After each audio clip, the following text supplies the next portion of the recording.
Bom, pessoal, aqui vamos para mais uma aula, agora sobre dilatação volumétrica, certo? Aqui quem fala é o professor Renato e vamos começar a nossa aula.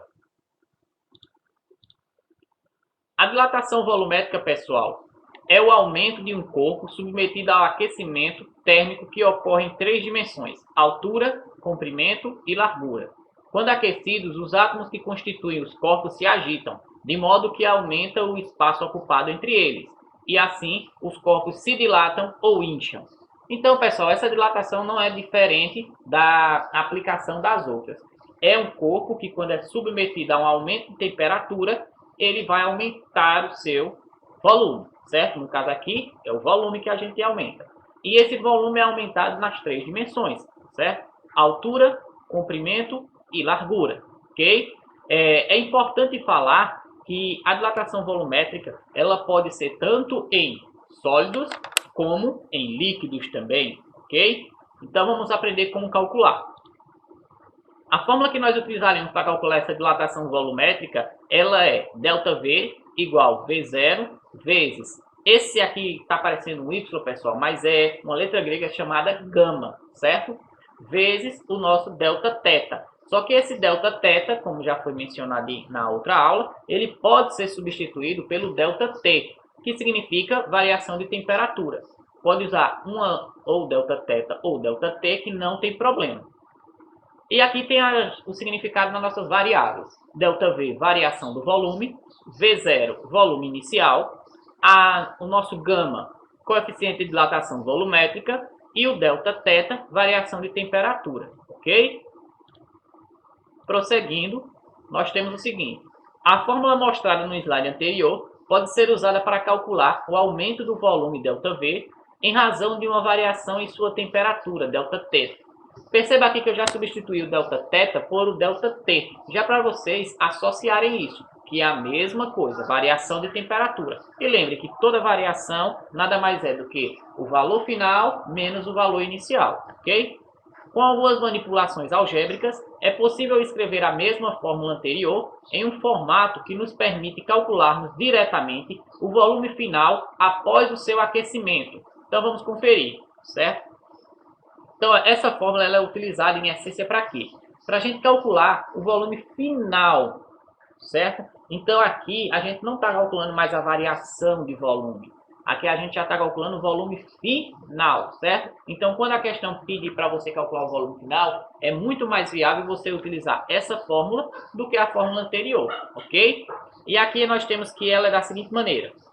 Volume final é igual ao volume inicial vezes, abre parênteses, 1 mais o nosso gama vezes a variação de temperatura, fecha parênteses, ok? Perceba que em ambas as fórmulas é necessário que se conheça o quanto vale a constante y, conhecida como coeficiente de dilatação volumétrica. Essa grandeza medida em graus Celsius elevado a menos 1 fornece-nos quão grande é a dilatação de algumas substâncias para cada 1 grau Celsius de variação em sua temperatura. Ou seja, o que ele está querendo dizer? Que essa constante aqui, ela é calculada baseada no aumento de 1 grau Celsius de temperatura, certo? Então, o que é que isso significa mais explicadozinho? Que toda substância, certo? Ele tem o coeficiente específico, ok? Então, vamos prosseguir. Continuando aqui, ó, repare que o coeficiente de dilatação volumétrica, que é o gama, é 3 vezes maior que o coeficiente de dilatação linear, o alfa. Ou seja, o gama, para a gente encontrá-lo, basta nós pegarmos, caso a questão forneça o valor do alfa, você pega o valor do alfa, multiplica por 3 e assim você acha o gama. Como assim, professor? Nós estudamos dilatação linear, superficial e volumétrica agora. A dilatação linear é conhecida, o coeficiente de dilatação linear é conhecido pelo alfa. O coeficiente de dilatação superficial é o beta. E o coeficiente de dilatação volumétrica, como a gente está vendo, é o gama, certo? Então, se por acaso no enunciado da questão você percebe que é uma situação de dilatação volumétrica, mas quando você olha o coeficiente, ele forneceu o coeficiente de dilatação linear, basta você pegar esse valor e multiplicar por 3, que você vai achar o valor do coeficiente de dilatação volumétrica, ok? E aqui eu coloquei um exemplo para a gente. Um paralelepípedo a 30 graus Celsius tem dimensões de 10 centímetros, 20 centímetros e 40 centímetros. E é constituído por um material cujo coeficiente de dilatação linear vale 5 vezes 10 elevado a menos 6 graus Celsius menos 1. Determine o acréscimo de volume em centímetros cúbicos sofrido pelo paralelepípedo quando este é aquecido até 130 graus Celsius. Então perceba aqui, pessoal, que o que eu mencionei aqui em cima já apareceu aqui. É uma questão de dilatação volumétrica, só que ele não deu o coeficiente de dilatação volumétrica, ele não nos deu o gama, ele nos deu o alfa. Então a gente vai ter que fazer essa transformaçãozinha aqui, certo? Outra coisa, perceba que aqui ele deu 3 valores de medidas. Acontece bastante na dilatação volumétrica, porque como é em 3 dimensões, ele pode dar os 3 valores, e aí para a gente saber qual é realmente o volume inicial, basta a gente multiplicar os 3. Mas também pode aparecer já pronto para vocês.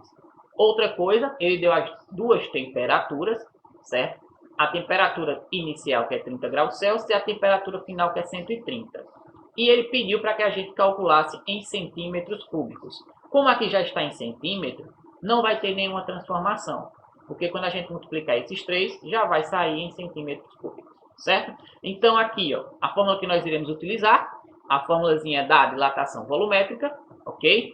Aqui é a nossa transformação que a gente vai ter que fazer com esse coeficientezinho aqui, que a gente tem um linear, e vamos transformá-lo para volumétrico. Então, ó, o nosso gama é igual a 3 vezes alfa, e aqui embaixo, gama é igual a 3 vezes, aí nós pegamos aqui o valorzinho, colocamos aqui, 5 vezes 10 elevado a menos 6. Lembrando que a gente, quando está trabalhando com notação científica, a gente multiplica o número da frente, né? A notação científica, ela se repete. Foi exatamente isso que aconteceu aqui. 3 vezes 5, 15. Repete-se a notação científica, 10 elevado a menos 6. Ótimo, já temos aí o nosso gama, o coeficiente de dilatação volumétrica. Substituindo os valores que a questão nos forneceu nesta fórmula, ela vai ficar dessa maneira. Aí você pode estar achando estranho, professor, como assim? Porque tem todos esses valores. Lembre-se, ele não deu o volume inicial prontinho, ele deu as dimensões. Então, aqui dentro desse parêntese, a gente tem tudo referente ao volume inicial, certo? Então, é por isso que está 10 vezes 20 vezes 40. Do lado, nós temos o quê? O coeficiente de dilatação volumétrica, que a gente acabou de descobrir. Por isso que ele está aqui. Vezes, abre parêntese, e dentro nós temos o quê? A variação de temperatura, certo? Que é a temperatura final, que é o 130, menos a temperatura inicial, que é o 30.